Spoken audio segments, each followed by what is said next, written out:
Bom, pessoal, então a gente vai falar então agora sobre a nossa última área, que é a de otimização de processos, né? Para isso a gente vai precisar estimar os custos do processo, né? Não é nosso objetivo aqui entrar detalhadamente nesses custos, mas a gente vai precisar estimar alguns para que a gente possa então, né, encontrar o processo que tenha um maior retorno econômico, né? Então, até o momento, nós desenvolvemos, né, toda uma modelagem voltada para a avaliação técnica do processo, ou seja, né, a gente resolve esse modelo, né, através de simulação para verificar se o processo é viável do ponto de vista técnico, ou seja, dá para fazer. Porque nesse modelo a gente, né, forçou que ele obedecesse os princípios fundamentais como conservação da massa e conservação da energia na sua modelagem. Então agora, né, a gente precisa entrar na questão de econômica desse processo.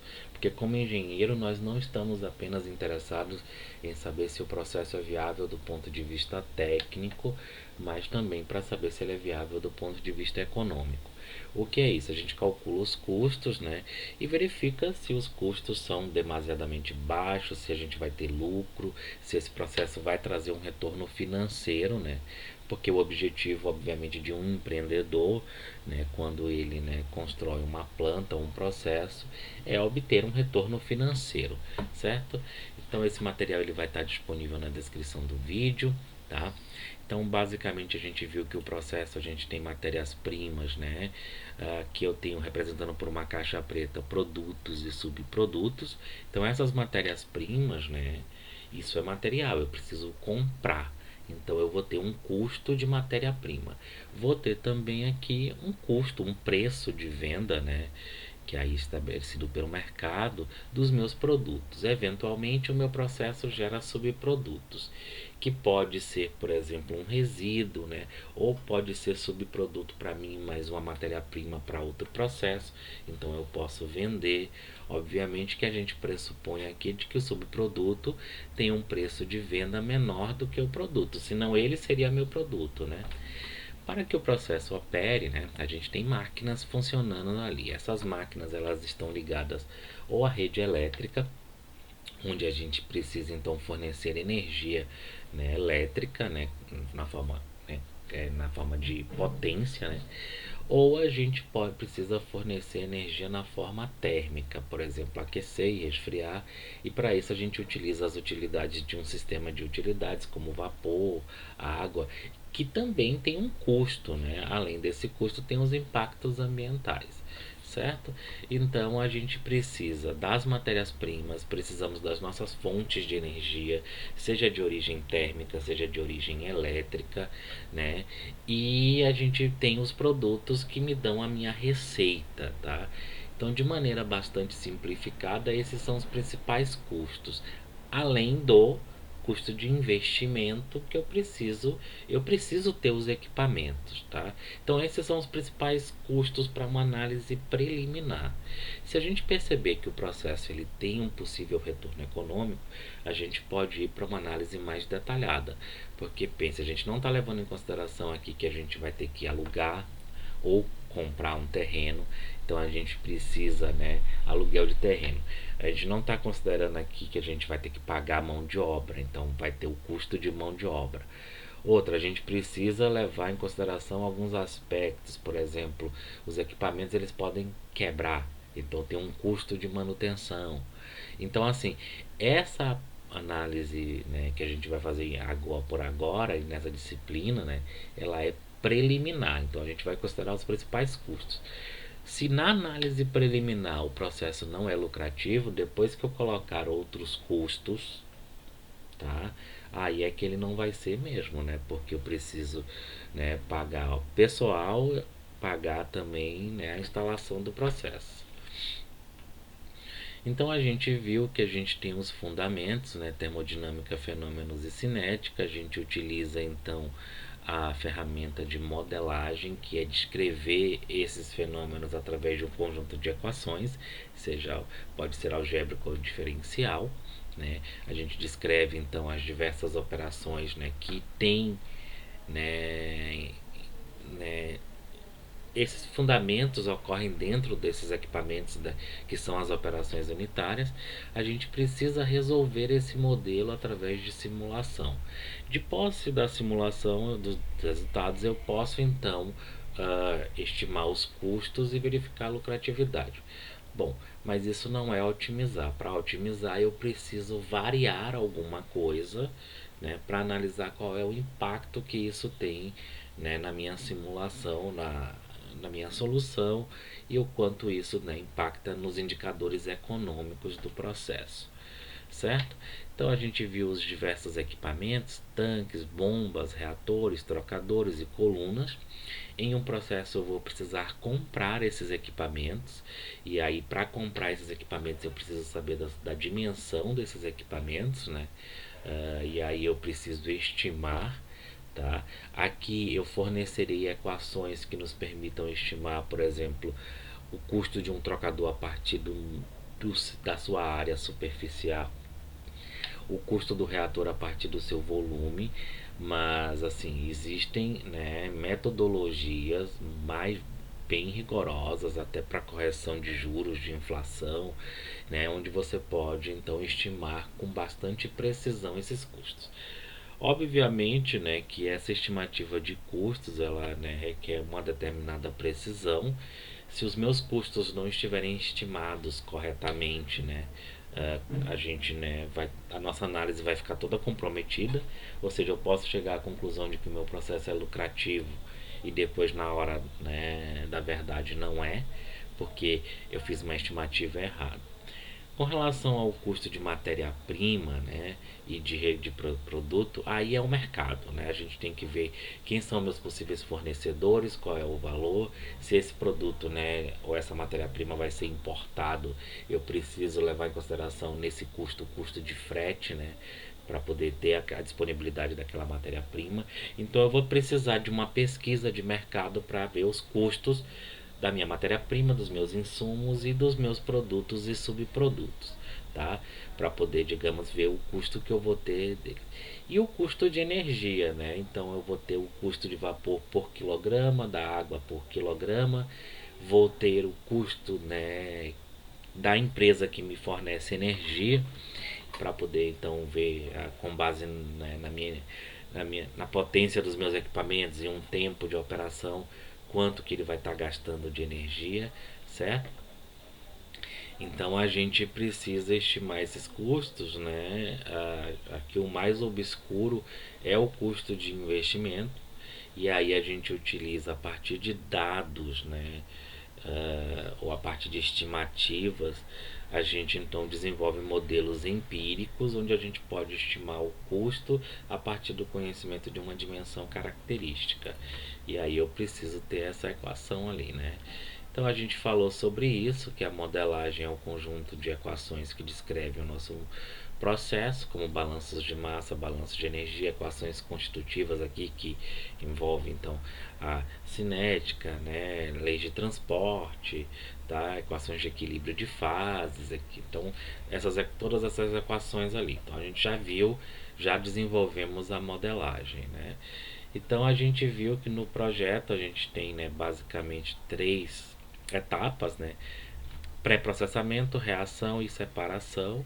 E aí a gente utilizou para, né, para esse modelo indicadores de performance como rendimento, conversão, né, grau de recuperação, grau de pureza, ou seja, esses são indicadores de performance do meu reator, conversão do meu separador, certo?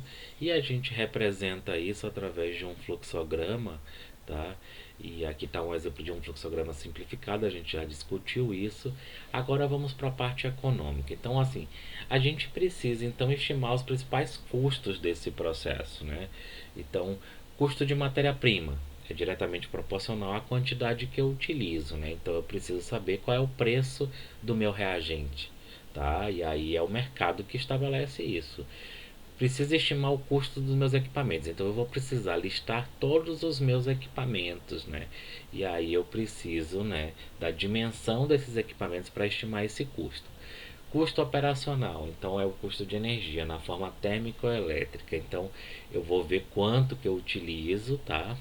E aí qual é a potência dos meus equipamentos, né? Por quanto tempo eles vão estar funcionando. E aí eu vou ver o meu custo de operacional. Aqui a gente está descartando, né, desprezando nesse momento, né, custo de mão de obra, né, de manutenção, né, e outros custos menores, tá? Aqui, por exemplo, quando eu instalo, né, por exemplo, a planta em si, né, devido ao escritório e seu funcionamento, vai existir uma energia, um consumo de energia elétrica, né, devido à iluminação, tá? Isso está sendo desprezado nesse primeiro momento, porque a gente não tem ainda a planta instalada, mas ele vai existir. Por isso é importante que eu tenha uma margem, né, de lucro para que eu possa, digamos, na hora que eu colocar meu processo em prática, ele não tenha, né, não deixe de ser econômico. A receita de venda é o valor que eu obtenho a partir da venda do meu produto, então depende do preço de venda do mercado também.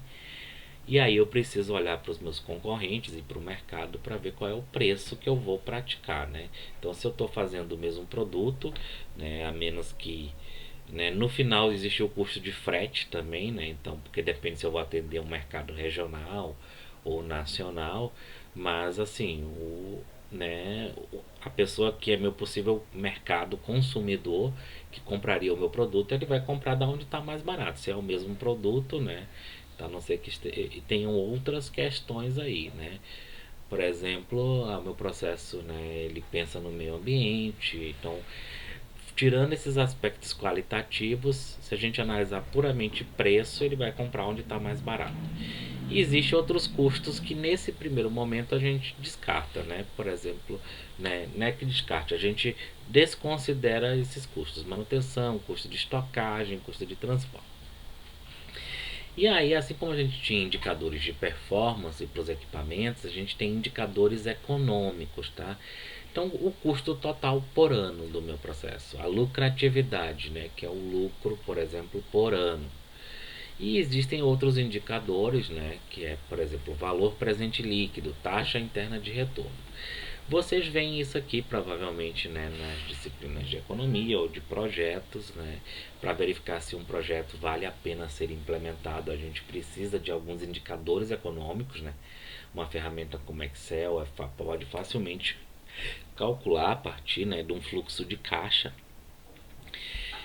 Então aqui, né, por exemplo, o custo de matéria-prima, o custo operacional, né, esses custos eles ocorrem, né? Por exemplo, eu consumo tantos quilos por ano. Então eu vou ter o preço por quilo, eu tenho então qual é o custo por ano de matéria-prima, qual é o custo por ano de energia. Geralmente a gente assume uma base, né, tipo anual ou mensal para fazer o meu fluxo de caixa. E o investimento, né, ele é um número. Assim, o meu investimento é tipo R$ 1 milhão, certo? Então, para somar o custo de investimento com o custo, né, de matéria-prima e operacional, eu preciso colocar esse investimento numa mesma base, na mesma unidade. O que isso significa? Eu não posso somar um investimento de 1 milhão com um custo, né, digamos, de R$ 700 mil por ano. Isso não está na mesma base. Então o que eu assumo? A gente assume um tempo de vida desse projeto, ou seja, esse projeto vai ter 10 anos de duração, e aí eu posso então calcular o investimento por ano, certo? Então, por exemplo, né, se eu pegar esse investimento total e dividir pelo número de anos, eu vou ter um investimento por ano, assumindo que eu não tenho nenhum juros.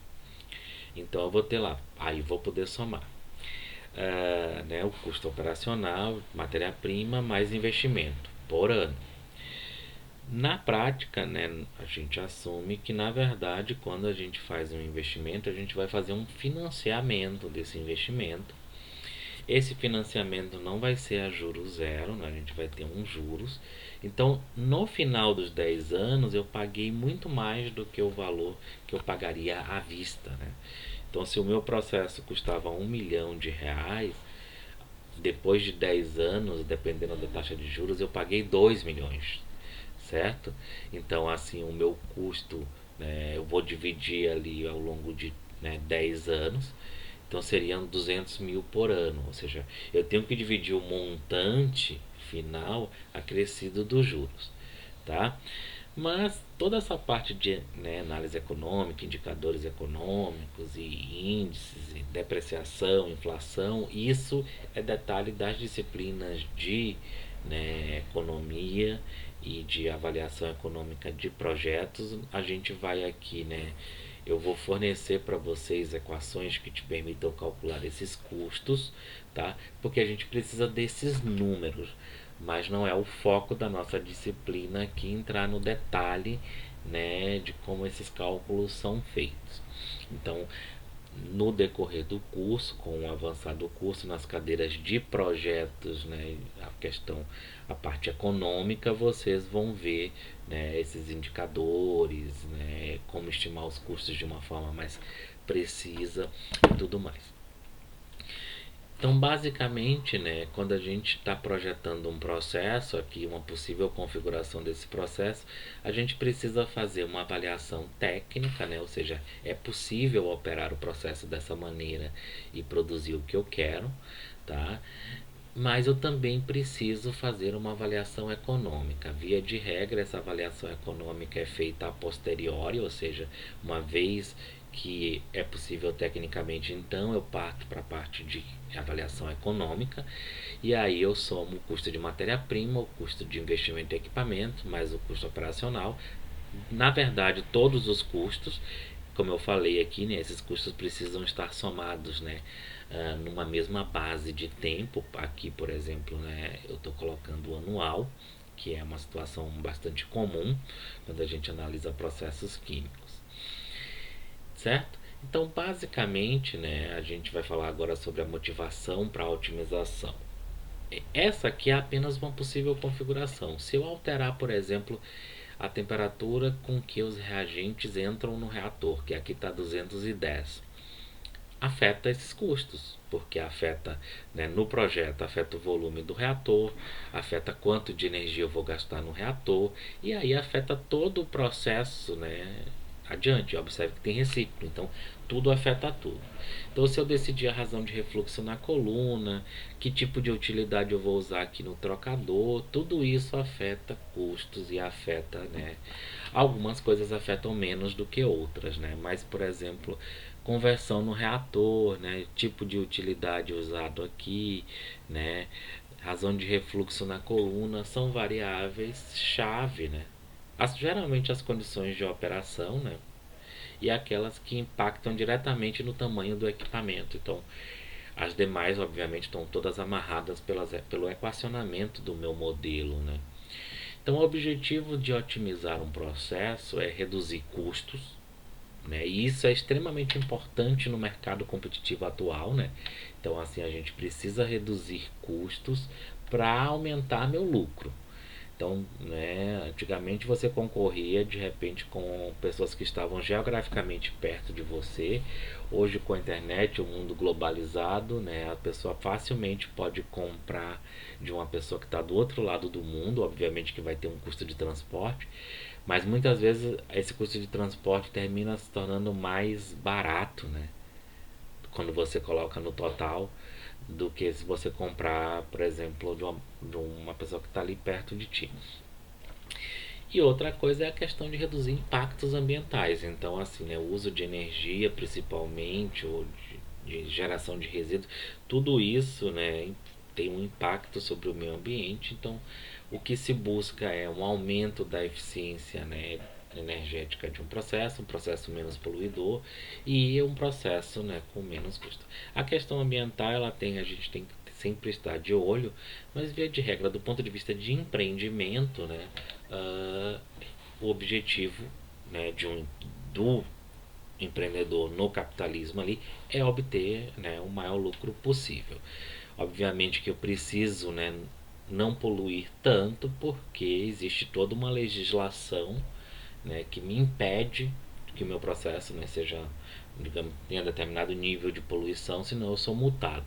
Então termina que e isso é abatido da minha lucratividade. Então vamos ver um exemplo, né, assim, ilustrativo, né? Digamos que a gente esteja analisando aqui, né, produzir B a partir de A em um reator de mistura, tá?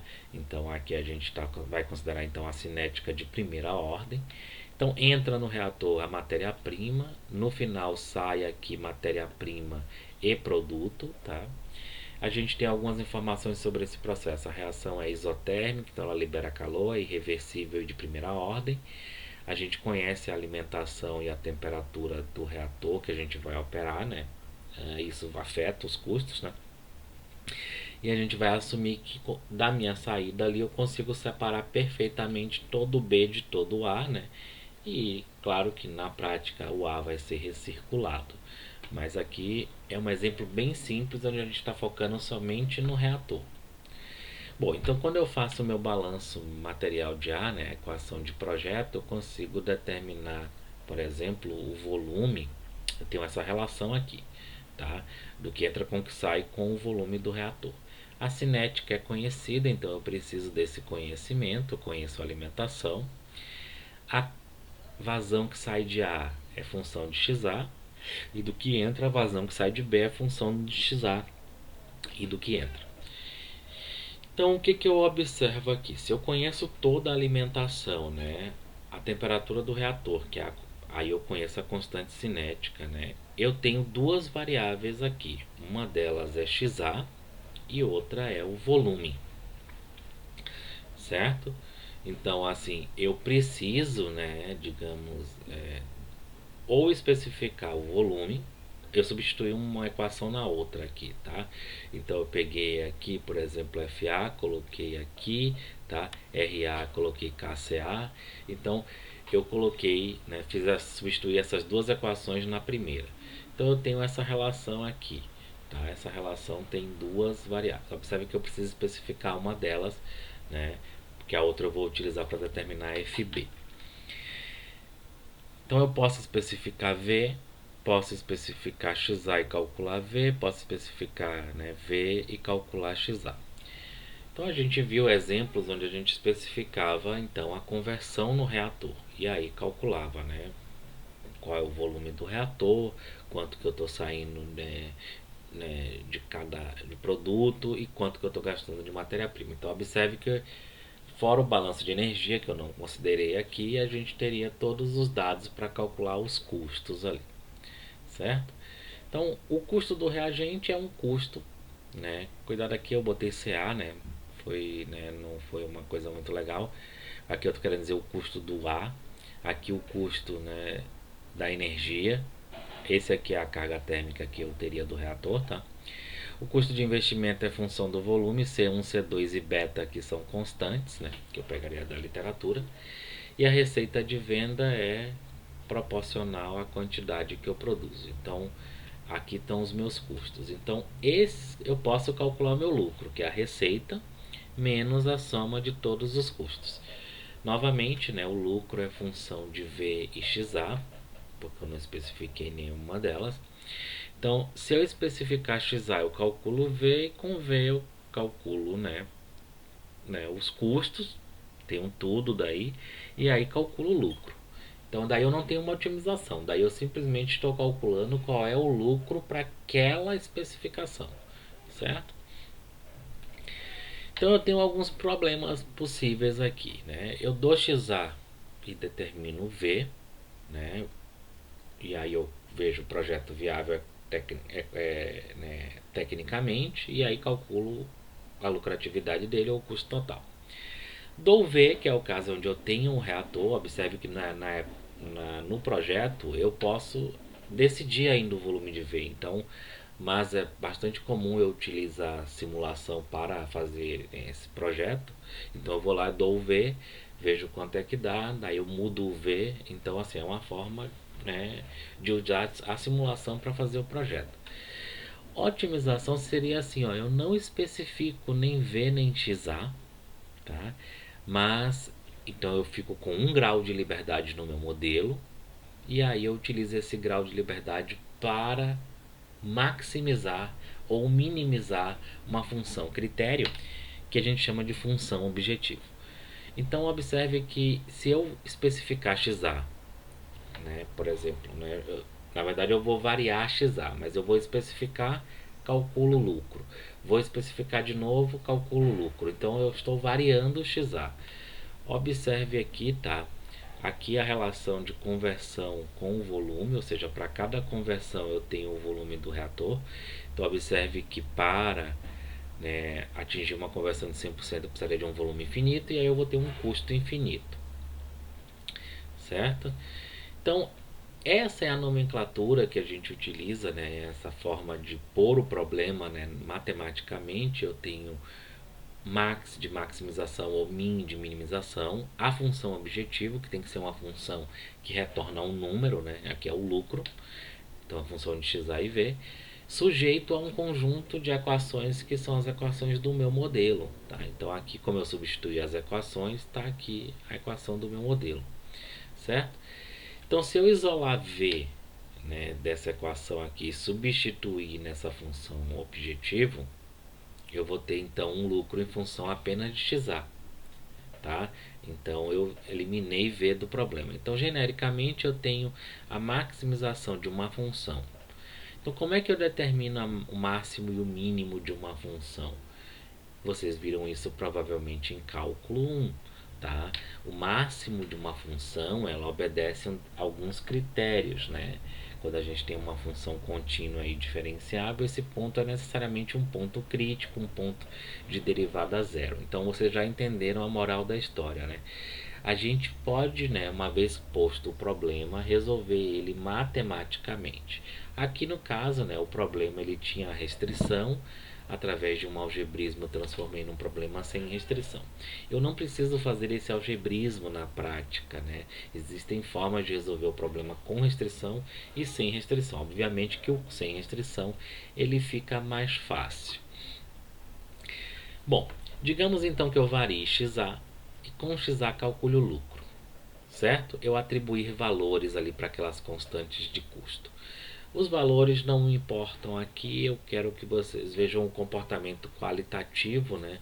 Observem algumas coisas aqui. Olhem para essa figura. Observe que, né, existe um lucro para cada valor de conversão.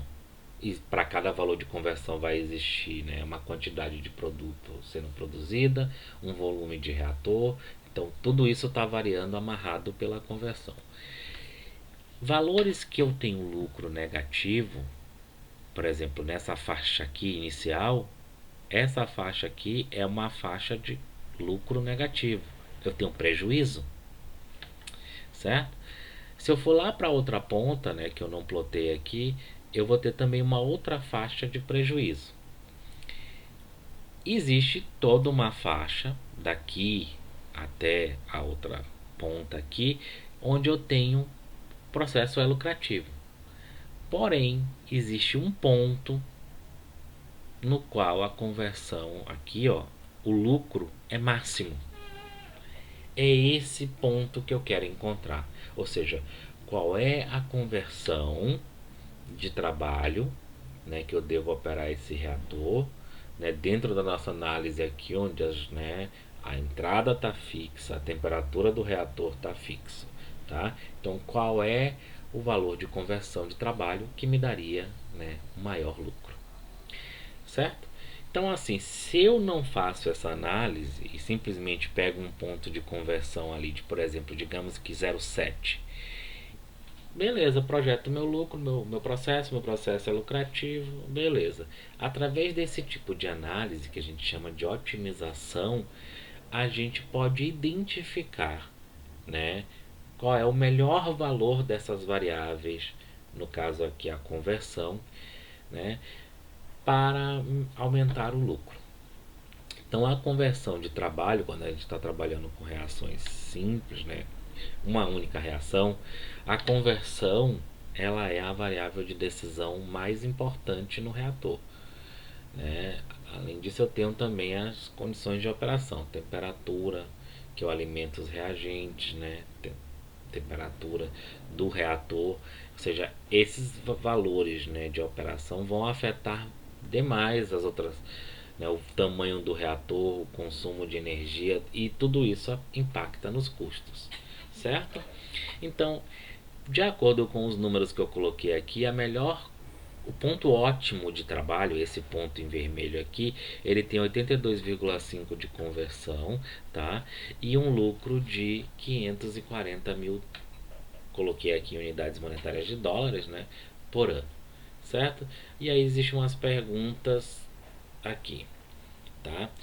A temperatura afeta a constante cinética, então se eu mexer na temperatura, trabalhar em outra temperatura, automaticamente eu mexi nessa curva aqui, tá? Porque eu afetei a cinética da reação, certo? Por outro lado, também afeta o calor, a entalpia da reação, e com isso eu afeto o consumo de energia na forma térmica no reator. Se eu tiver equilíbrio químico no reator, né, ao aumentar a temperatura ou diminuir a temperatura, variar essa temperatura, eu altero a conversão de equilíbrio, podendo limitar, né, a minha produtividade, tá? Existem outros efeitos aqui, por exemplo, a vazão de alimentação. A vazão está mais associada ao tamanho da minha produção, né? Obviamente que se eu, né, processo mais, eu produzo mais. Então isso está mais associado ali. Mas a concentração da minha matéria-prima. Então eu tenho estocado lá numa determinada concentração. Para alterar a concentração, a temperatura desses meu reagente, eu precisaria, né, fazer uma modificação. Por exemplo, para alterar a temperatura, aquecer ou resfriar, usando um trocador. Então eu preciso levar em consideração que esse aquecimento ele tem um custo associado, né, de aquecimento e resfriamento. Então eu preciso levar na ponta do lápis. Então pode ser que o meu reator fique mais barato, mas assim o conjunto, processo fique mais caro. Então eu não posso, digamos, né, favorecer uma etapa e encarecer outra. Então quando a gente analisa o processo todo, a gente tem que ver, né, o impacto total do processo. E se a gente analisar o processo, né, a gente tem aqui, né, bombas. Tá? Nas bombas a gente tem um compromisso ali de diâmetro da tubulação, nos trocadores de área, na coluna de destilação da razão de refluxo. Então assim, sempre vamos ter variáveis de decisões importantes ali nos equipamentos, né, que ao mexer nessas variáveis afetam todos os custos, né, dado o modelo, né, porque eu preciso garantir a conservação da massa e da energia. Tá? Então, na coluna de destilação, por exemplo, né, que a gente viu, a razão de refluxo ela impacta no consumo de energia, no número de pratos, e isso impacta no custo de investimento, no custo de energia, né? Supondo que a gente está tendo a matéria-prima e o produto fixo ali. Tá? Então assim, mas eu estou afetando outras parcelas como o de custo de energia e o custo de investimento. Então é bastante coisa uma alterando a outra, tá? Então a otimização, ela, né, quando a gente faz, a gente pode assumindo, né, as demais questões constantes, a gente pode então verificar o impacto, né, por exemplo, de mexer na temperatura. É comum a pessoa faz experimentos e aí ela vai fazer uma extração e aí ela quer mexer na temperatura dessa extração, na razão solvente, né, matéria-prima. Então assim, esses parâmetros eles afetam o processo e aí a gente precisa verificar qual é a melhor condição. Quando o processo, né, quando a gente assume, né, variáveis fixas, por exemplo, aí no reator a gente varia a conversão.